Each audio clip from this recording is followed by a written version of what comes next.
be pacified. May all living entities become calm by practicing bhakti yoga. For by accepting devotional service, they will think of each other's welfare. Therefore, let us all engage in the service of the Supreme Transcendence, Lord Sri Krishna, and always remain absorbed in thoughts of him. The door should remain closed.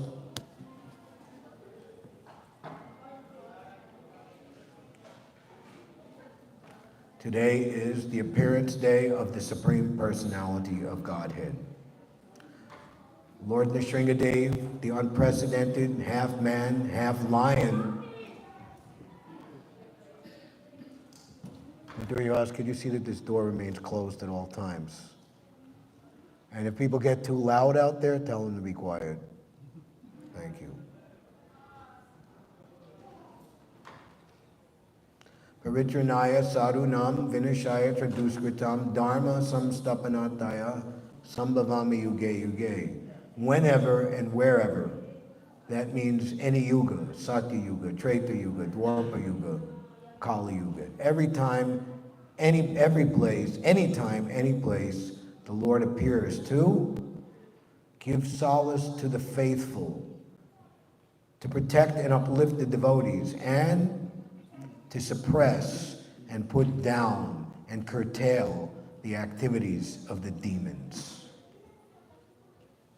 So, perhaps the most profound and powerful example of the meeting between the divine and the demoniac, the avowed atheist, the mega control freak tyrant, Hiranyakashipu, who had terrorized the entire universe, subjugating all of the demigods under the grip of his power. It caused the appearance of an unprecedented, never-before-seen form of the Lord, Nrsimhadeva, which in the course of our speaking today, you will hear the reason why. Krishna, the two-handed, beautiful bluish boy, playing on a flute, with peacock feather in his hair, charming millions and millions of cupids, who always revels in pastimes of love, appeared in such a fearful and, let's just say, gruesome form. Of course, for the devotees, they understand that the Lord in any form is the self-same Krishna. When Prahlad Maharaj was being persecuted by his demoniac father, it was Govinda, who is here, gracing us here in New York City, who always foiled their nefarious attempts to kill and or torture him and protected him completely. So Prahlad Maharaj, he was the son of this demon, Hiranyakashipu. Folly to be wise where ignorance is bliss. So if the kids can't be, so it doesn't disturb the class, they have to go. Sorry. Murmuring, squealing, it's not going to work.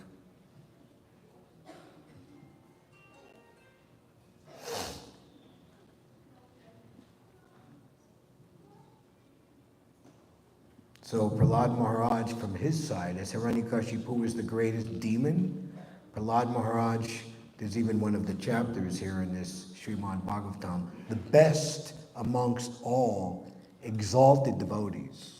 There are devotees, then there are exalted devotees, then there are the best amongst the exalted devotees. So that is Prahlad Maharaj. And by and by it came out that the son of this great demon, the heir apparent to the opulence of the entire universe, it's like John D. Rockefeller passed on his mantle and his fortune and whatever to his son, David Rockefeller. So you would think everyone is eager. Practically can't even wait for the old man to kick the bucket so I can take it over. Prahlad Maharaj had absolutely no interest whatsoever in pleasing his demoniac father, which meant it would be displeasing the Supreme Lord and displeasing all good-hearted persons, and what to speak of the devotees of Krishna. Hiranyakashipu publicly declared himself the avowed enemy of Krishna, Vishnu, and the entire Vedic culture that supports worship and surrender to the Supreme Lord Vishnu. This 5-year-old boy, okay, how are you so misled in this way? We will send you to our, deprogramming, reconditioning school, where we'll teach you all about materialism and politics and demoniac cutthroat, dealings, how to be an expert gaslighter, and how to be, expert in propagating fake news and information to bewilder everyone. Not in the slightest bit interested. Hiranyakashipu got angrier and angrier and angrier, and finally when it realized that this boy, he didn't become contaminated by some chance association with devotees who snuck into the royal palace secretly and tried to give him lessons in Krishna consciousness, he was naturally Krishna conscious. And Hiranyakashipu became very, very angry. How dare you take up the side of my enemy? And for Hiranyakashipu, in his mind, to add insult to injury, Krishna, Lord Vishnu, had appeared previously as Varahadev, the boar incarnation, and killed his twin brother, Hiranyaksha. So if someone kills your brother or sister, what if they're their twin brother, twin sister? You naturally be very, very angry. So here's his son, the nephew of Hiranyakashipu, taking the side of the murderer. So that brings us to the 8th chapter, epic 8th chapter of the 7th canto. Lord Nrsimhadeva slays the king of the demons. And in terms of, let's say, happening right now, what we're about to read is happening right now. In the minutes, moments leading up to the appearance of Lord Nrsimhadeva, and also today is a disappearance day. Whose disappearance day is it today? Hiranyakashipu. And that happened right at dusk. So not only did Prahlad Maharaj got sent to the school of the demons to learn all about materialism, and this is the straw that broke the camel's back. He converted the entire school, all the children of all the political diplomats and all of Hiranyakashipu's henchmen, all of the top dogs in the government tier perpetrating this atheism. He converted all of them to devotional service. Here are some concluding teachings to give you a feel from the previous chapter, 7. My dear friends, O sons of the demons, in the same favorable way that one sees himself and takes care of himself, like we're giving all comfort to Radha Govinda, bathing them, dressing them, feeding them, securing their environment. What is the number one thing that you have to offer to your deities 24 hours a day, 365 days a year, especially in New York City? Security. After 9/11, security is our highest priority for you, right? Right. So in the same way that one takes care of oneself, makes oneself comfortable, try to make Krishna comfortable. And that will satisfy the Lord, and you will be satisfied beyond your wildest dreams and expectations, more than if you independently try to satisfy yourself on the sensual, mental, or what to speak of the intellectual platform. Everyone, including the yakshas and rakshasas, the unintelligent persons, sudras, coward men, birds, lower animals, and sin, everyone can revive their original eternal spiritual life and exist forever by accepting the principles of Bhakti Yoga. And again, Prahlad Maharaj's worshipful deity was Govinda. This is his concluding instruction. Etavan eva lokesmin, pumsa svarvata parasmita, ekanta bhaktir govinde, yat sarvatra tad ikshanam. In the material world, to render service to the lotus feet of Govinda, the cause of all causes, and to see him everywhere, is the only goal of life. This much alone is the ultimate goal of human life, as explained by all revealed scriptures. All the sons of the demons appreciated the transcendental instructions of Prahlad Maharaj and took them very seriously. They rejected the materialistic instructions given by their teachers, Sanda and Marka. Each and every one of us, to whatever degree we have taken to Krishna consciousness, we've had to use our God-given intelligence properly to accept the instructions of the eternal devotees of the Lord and the eternal scriptures representing the Lord and those beloved devotees, and reject the nonsense presented to us by the materialists. This is the effect of the preaching of a pure devotee. If a devotee is qualified, sincere, and serious, and if he follows the instructions of a bona fide spiritual master, his teaching, his preaching will be effective. When Sunda and Amarka, the demoniac teachers, the sons of Sukracharya, observed that all the students, the sons of the demons, were becoming advanced in Krishna consciousness, because of the association of Prahlad Maharaj, they were afraid. Just like the demons, they're trying to destroy religion. They're trying to destroy that which is related to God, to the Lord's plan. The family unit, full-term abortion, legal. Why? What's the problem? Woman's right to choose. You're against it? Kill all the cows and animals. Eat them. Bird flu is coming. Let's kill all the livestock. Let's kill all the cows. They're responsible.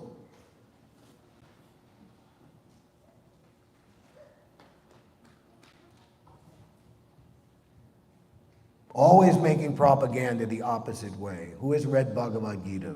Divine and demoniac. Faith in the modes of nature. That which is very religious, oh, this is very irreligious and it must be suppressed. Which is that which is very demoniac, oh, it's promoted as being very desirable. All the media, movies, Hollywood, everything. Yes, accept this. This is progress, the degradation of human society.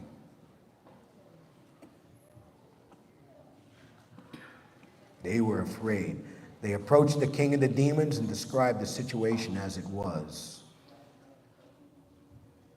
When Hiranyakashipu understood the entire situation, he was extremely angry, so much so that his body trembled. Thus he finally desired to kill his son Prahlad. Prahlad Maharaj, Hiranyakashipu was by nature very cruel, and feeling insulted, he began hissing like a snake trampled upon by someone's foot. His son Prahlad, a 5-year-old boy, but at the same time he's an exalted, best amongst the Vaishnavas, was peaceful, mild, and gentle. His senses were under control, and he stood before Hiranyakashipu with folded hands. According to Prahlad's age and behavior, he was not to be chastised. If you're in the park or you're in a public place and you see, someone like viciously chastising, yelling, and physically assaulting a 5-year-old child, what would you do? Or what would you feel like?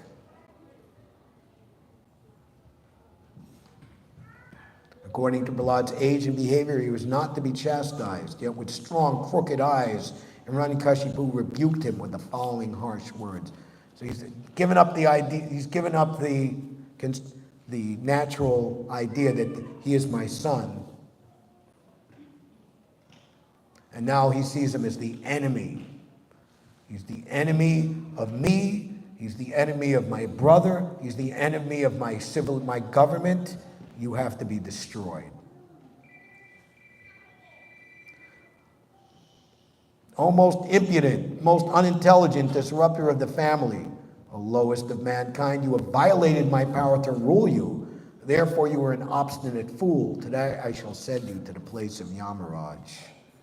So he goes on bragging about how powerful he is, that when the leaders of the universe see me see my eyebrows move, they become greatly afraid.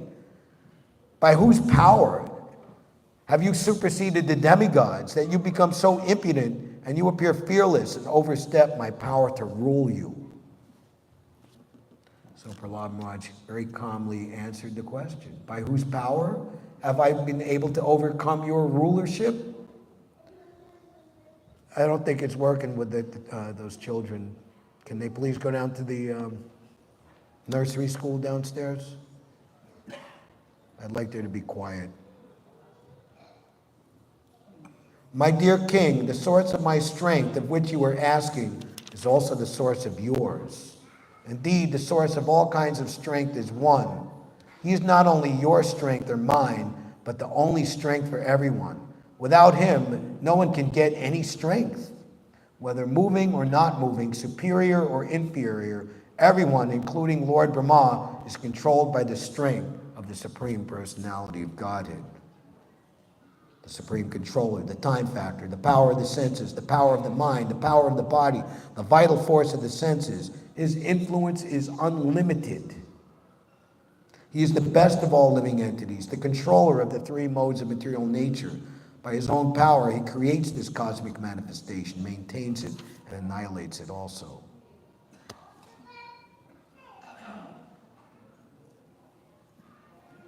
So now, having answered the question, now he wishes to give his father some good advice.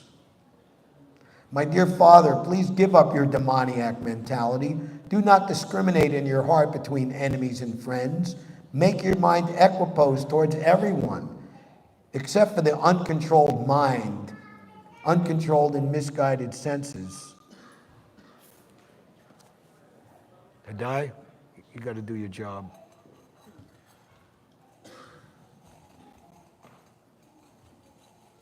There are no enemies in this world. When one sees everyone on the platform of equality, one then comes to the position of worshiping the Lord perfectly. In former times, there were many fools like you who did not conquer the 6 enemies that steal away the wealth of the body. These fools were very proud, thinking, I have conquered all enemies in all 10 directions. All the great conquerors, emperors, despots of this world, all that's left of them is a historical account at best. But if a person is victorious over the 6 enemies and is equiposed towards all living entities, there are no enemies. One becomes a devotee of Krishna, controlling their mind and senses. One regains one's eternal life of bliss and knowledge. And one, rightfully so, becomes forever and goes to the spiritual world where there is no death, old age, and disease. Time and its deteriorating effect is conspicuous by its absence. So powerful is Krishna consciousness that even hearing the narration of Krishna and his activities and the activities of the pure devotees is so potent. One section of the Srimad Bhagavatam, there is a false shruti there, or what is the fruit of hearing this pastime? Those who hear this pastime will be taken back home, back to Godhead, where they will be properly received and worshipped. Not like a New York reception. No eye contact, impersonalism, me first, not you. Completely the opposite. You rascal, you were trying to minimize my value as if you were better than me at controlling the senses. If one gives good advice, To a person not qualified to receive it, the result is opposite than that one is intended. I can therefore understand that you desire to die at my hands. For this kind of nonsensical talk is indulged in by those about to die. Hiranyakashipu had enough. O most unfortunate Prahlad, you have always described the supreme being other than me. Meaning, like, I'm the supreme being and there's another supreme being?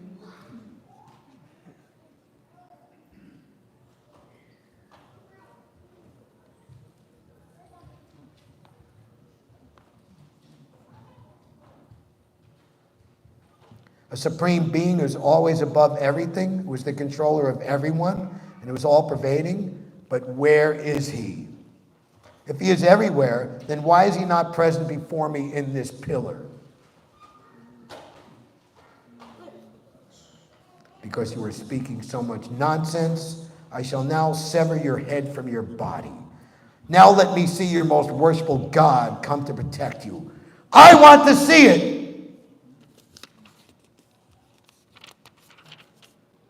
Demons always think that the God of the devotees is fictitious.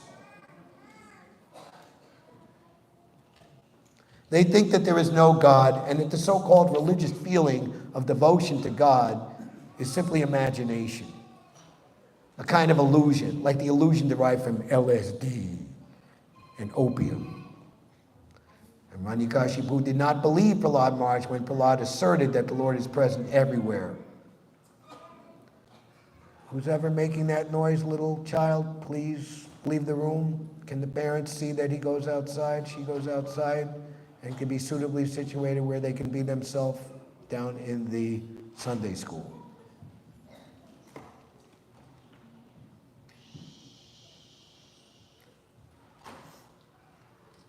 Hiranyakashipu did not believe Prahlad Maharaj when Prahlad asserted that his Lord is present everywhere. Because Hiranyakashipu is a typical demon, was convinced that there is no God and that no one could protect Prahlad. He felt encouraged to kill his son. He challenged the idea that the devotee is always protected by the Supreme Lord.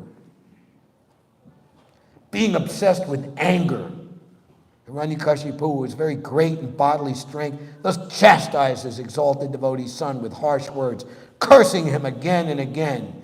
Hiranyakashipu took up his sword, got up from his royal throne, and with great anger struck his fist against the column. Then, from within the pillar came a fearful sound, which appeared to crack the covering of the universe. Many multiplications of lightning strikes and thunderclaps all at the same time. Oh, my dear Yudhishthir, this sound reached even the abode of the demigods. What is the problem? Please.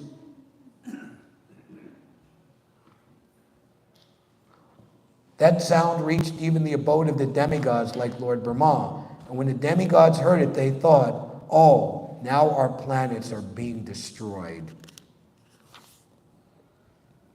While showing his extraordinary prowess, Hiranyakashipu, who desired to kill his own son, heard that wonderful, tumultuous sound which had never before been heard. So as the form of Lord Nrsimhadeva, who is about to appear, has never before been seen, so similarly, the sound of Lord Nrsimhadeva was never before heard. Everything in the material world, been there, seen it, done it. But in the spiritual world, everything is new and fresh.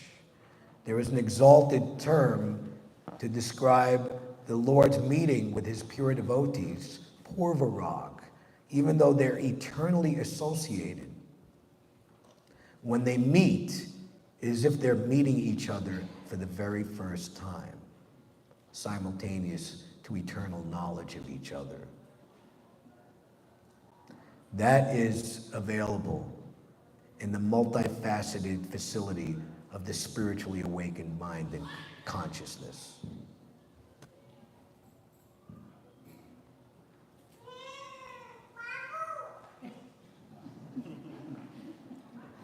In the Bhagavad Gita, Krishna explains himself by saying, I am the taste of water, the light of the sun and the moon, the syllable Om in the Vedic mantras. I am the sound in ether and the ability in man. The tumultuous, thundering sound was proof of the Lord's presence. The demons, like Hiranyakashipu, could now realize the supreme ruling power of the Lord. Here, all these false rulers, they have to pay huge amounts of money to the fake news and fake television and advertising to promote themselves to be something which they really aren't, hide their real motivation. The Supreme Personality of Godhead, simply his sound vibration, completely pure, completely legitimate, is enough to prove he is the absolute truth. He is the supreme ruler. No one else comes close. What to speak of comes close, but everyone else, if they show any amount of sanity and sensity, is to surrender and subordinate themselves to that supreme ruler.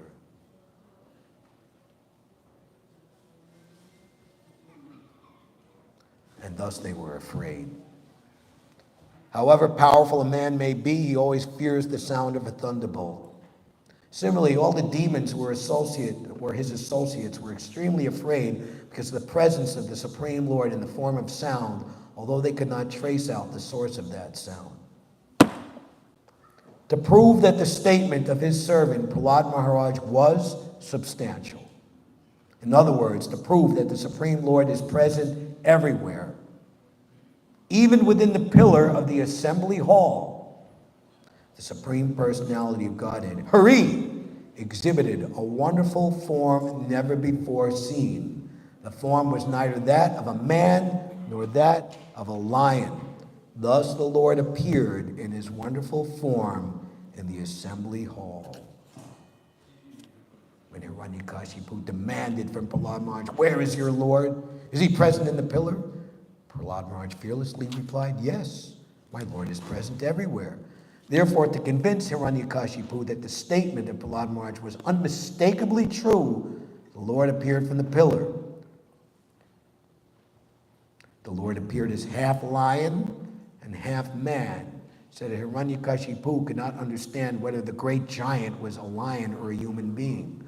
To substantiate Prahlad's statement, the Lord proved that his devotee, as declared in Bhagavad Gita, is never vanquished. Kauntyapati jani name bhakta pranasyati.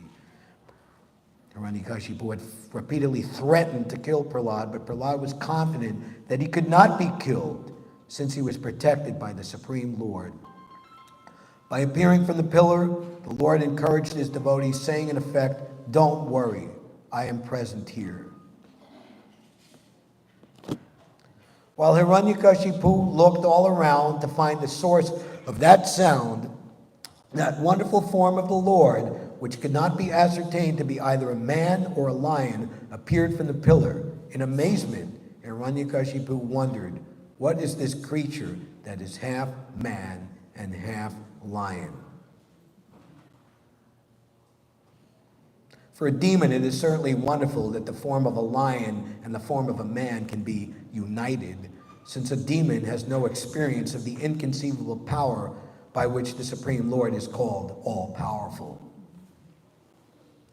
Mudhas, rascals, think that Krishna is an ordinary human being who appears for the benefit of other human beings.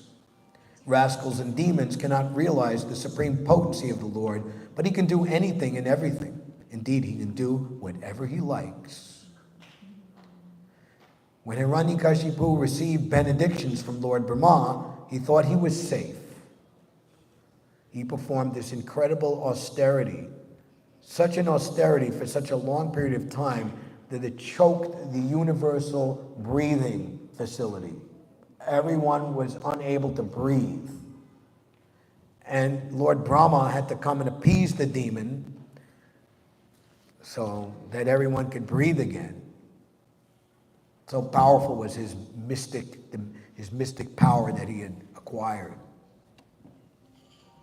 And he asked that I not be killed by any animal or man. I not be killed in the daytime or the nighttime. I not be killed inside or outside of any residence. Those of you who come from India, you know that when you come into the temple, you touch the threshold as you're about to walk in. That is where Lord Nrsimhadeva appeared. Not inside, not outside, but in the doorway. So whenever you do that, it's not just, you should know why you're doing it. Not in the day or the night. It'll be explained more coming up. Not by any weapon, not by anything living or dead. So he thought he had himself safe.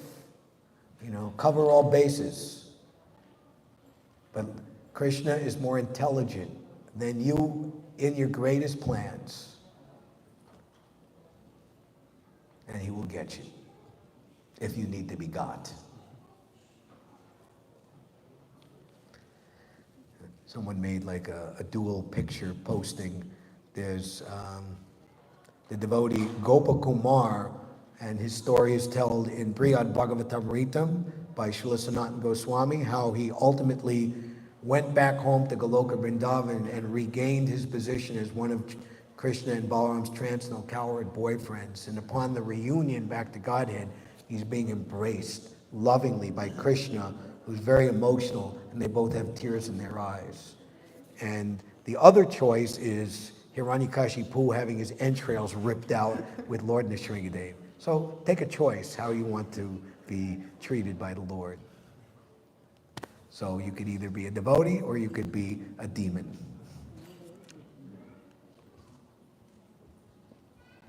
When he received the benediction from Lord Brahma, he thought he was safe. Since he had received the benediction, he would not be killed either by an animal or a human being. He never thought that an animal and a human being would be combined, so that demons like him would be puzzled by such a form. This is the meaning of the Supreme Lord's omnipotence. Hiranyakashipu studied the form of the Lord, trying to decide who the form of the Nrsimhadeva standing before him was. The Lord's form was extremely fearsome because of his angry eyes, which resembled molten gold, his shining mane, which expanded the dimensions of his fearful face, his deadly teeth, and his razor-sharp tongue, which moved about like a dueling sword. His ears were erect and motionless, and his nostrils and gaping mouth appeared like caves of a mountain. His jaws parted fearfully, and his tired body touched the sky. His neck was very short and thick, his chest broad, his waist thin, and the hairs of his body as white as the rays of the moon. His arms, which resembled flanks of soldiers, appeared in all directions, multi-arms, with many different weapons. Spread in all directions as he killed the demons, rogues, and atheists with his conch shell, disc, club, lotus, and other natural weapons. Hiranyakashipu murmured to himself, Lord Vishnu, who possesses great mystic power, has made this plan to kill me. But what is the use of such an attempt? Who can fight with me? So you think you catch the criminals? They're going to say, okay, you got me, I surrender. No way. They are going to fight to the death. Why? Because they're demons. Thinking like this, he took up his club. Hiranyakashipu attacked the Lord like an elephant. And the analogy is given here that in a fight in the jungle between a lion and the elephant, the lion wins and the elephant loses. Just as a small insect falls forcefully into a fire and an insignificant creature becomes invisible, when Hiranyakashipu attacked the Lord, who was full of effulgence, Hiranyakashipu became invisible. This is not at all astonishing, for the Lord is always situated in pure goodness.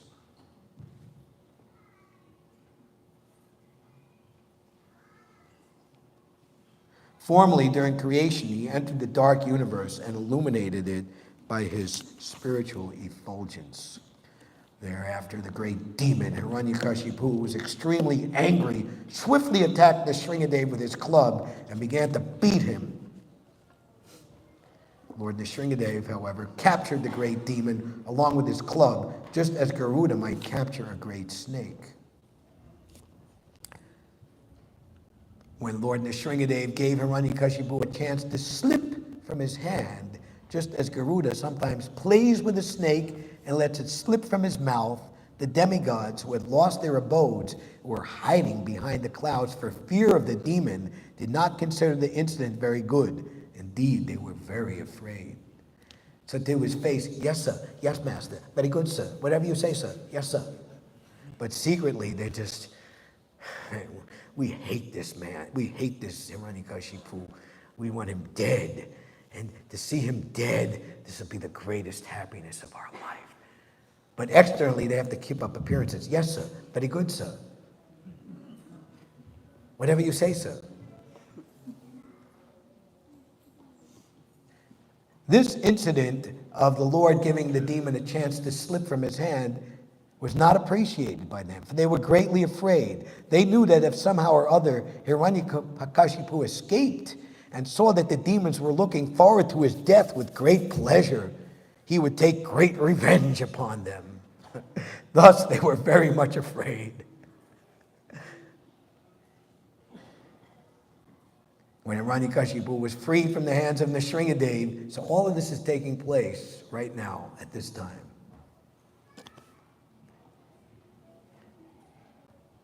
So Hiranyakashipu, he's thinking, oh, okay, the Lord's not playing. He's actually afraid of me. Up to the point of death. They will never surrender. He took a little rest from the fight and took up his sword and shield and again attacked the Lord with great force.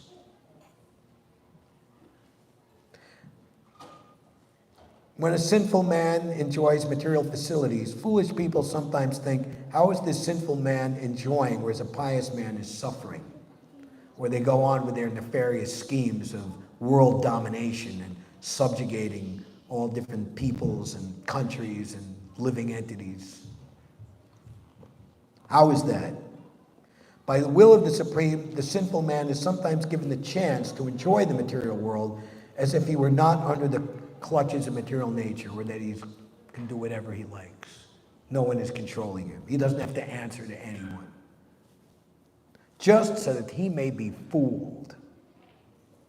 Of gamblers, I am cheats. There's no greater cheater than Krishna. You want to cheat? I'll give you the ability to cheat, but I have the last laugh. Always. A sinful man who acts against the laws of nature must be punished, but sometimes he is given a chance to play. Exactly like Hiranyakashipu when he was released from the hands of Nrsimhadeva. That's why this material world, one reason why it's not a fit place for a lady or a gentleman, because the demons are given a chance to play, and in the course they create great havoc. He was destined to be ultimately killed, but just to see the fun, Lord gave him a chance to slip from his hands.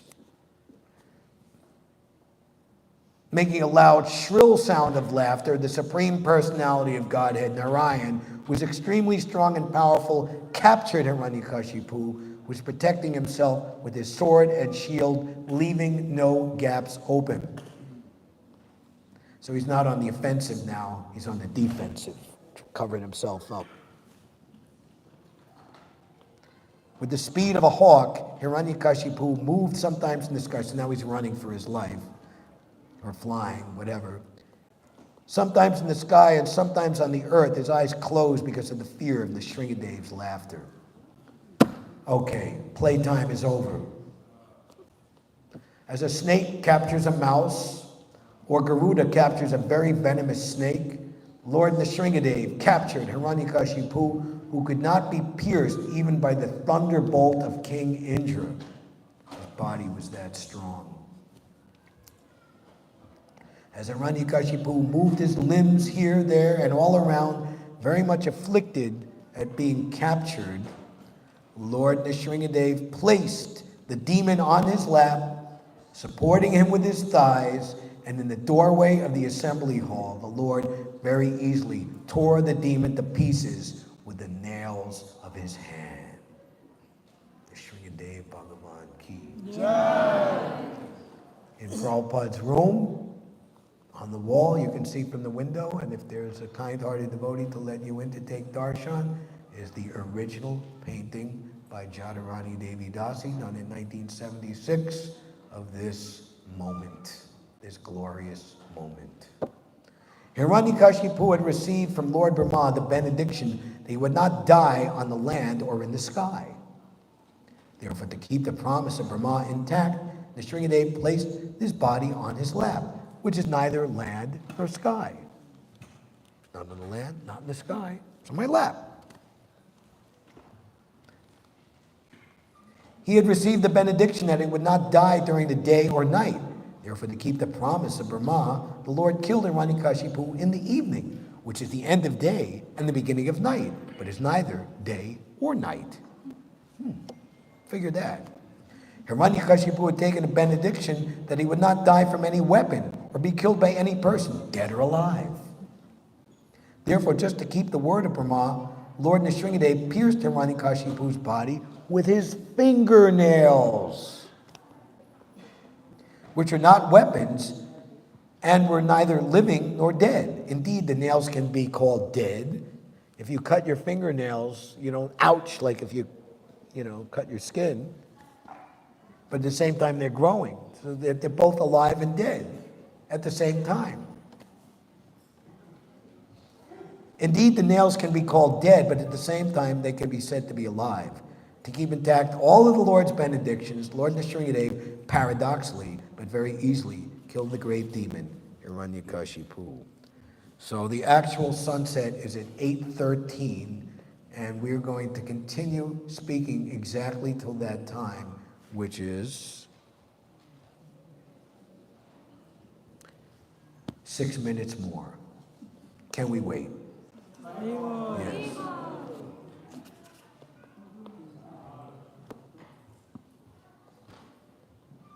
At the present moment throughout the world, the atheists are extremely numerous, yes? They're trying to prove that there is no God and that everything takes place to combinations and permutations of material elements. What is it?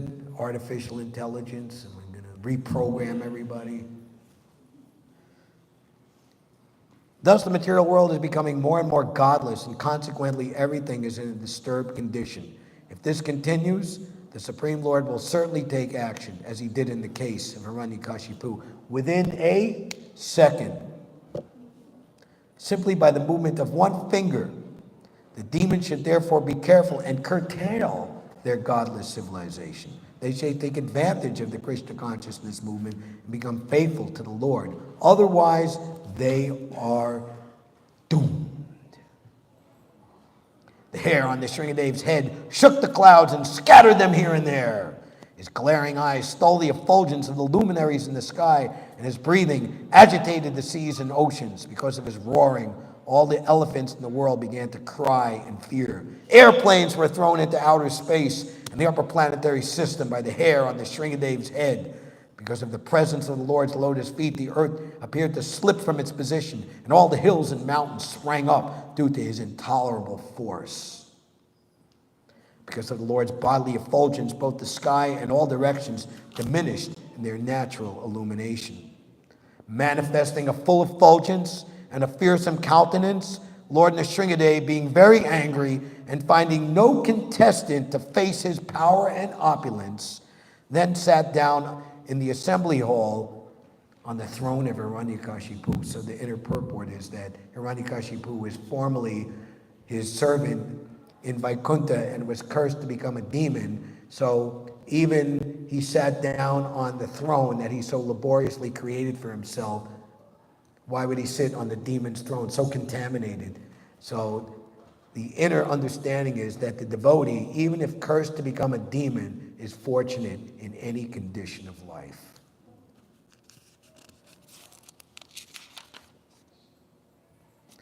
Hiranyakashipu would have been exactly like a fever of meningitis in the head of the three worlds. Thus, when the wives of the demigods and the heavenly planets saw the great demon had been killed by the personal hands of the Supreme Personality of Godhead, their faces blossomed in great joy. The wives of the demigods again and again showered flowers from heaven upon Lord Nrsimhadeva like rain. At that time, the airplanes of the demigods who desired to see the activities of the Supreme Lord Narayan crowded the sky. The demigods began beating drums and kettle drums, and upon hearing them, the angelic women, Apsaras, began to dance, while the chief of the Gandharvas sang sweetly. So then, ultimately, all the demigods began to offer their prayers, but they couldn't pacify the Lord in his great anger. Only when Prahlad Maharaj came before Lord Nrsimhadeva did he give up his anger, just like the roaring lion in the jungle. But when her cubs are there, then she becomes very, very kind and soft to Prahlad Maharaj. And Prahlad Maharaj offered his prayers. A very, very important chapter. The Lord pacifies the Lord with prayers. So great is this chapter that Lord Sri Chaitanya Mahaprabhu heard this from the mouth of his internal potency, Sri Gadadhar Pandit in the Gambhira in Jagannath Puri, as one of his most cherished types of hearing about Krishna.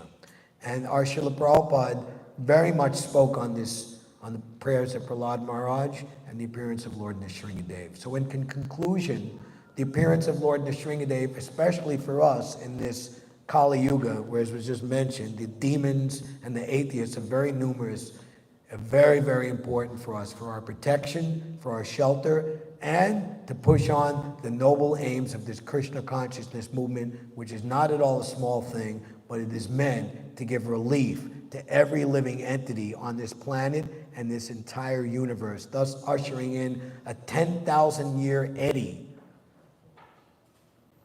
against the tide of this prevailing Kali Yuga, a golden age of resurgence of love of Godhead, Prema Dharma, Krishna consciousness. And the sound incarnation of Lord Nrsimhadeva is the self-same incarnation of the Yuga Dharma, the Hare Krishna, Krishna Krishna, Hare Hare, Hare Rama, Rama Rama, Hare Hare, which we take full advantage of personally in the form of japa, and especially in this city of New York, where Srila Prabhupada began the entire universal and worldwide association of devotees, reestablishing what was done by his father and, by his spiritual master and his father, Srila Bhaktisiddhanta Saraswati Thakur and Srila Bhakti Vinod Thakur, the Vishva Vaishnav Sabharaj, the universal association of the king of relishers, the pure devotees of the Lord. That is the International Society for Krishna Consciousness. This is Srila Prabhupada's movement, who is representing Prahlad Maharaj and Lord Nrsimhadeva and Sri Sri Radha Govinda. Hare Krishna. Thank you all very much.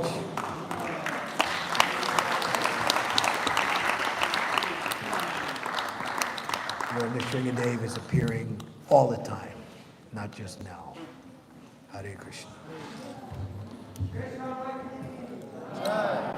Oh, one announcement.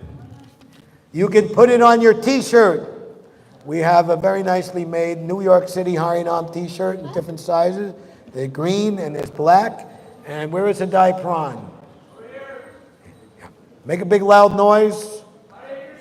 Dai Pran, big body. If we had to play, he could be Lord Nrsimhadeva. He is going to have them available for you outside. Thank you very much. Hare Krishna.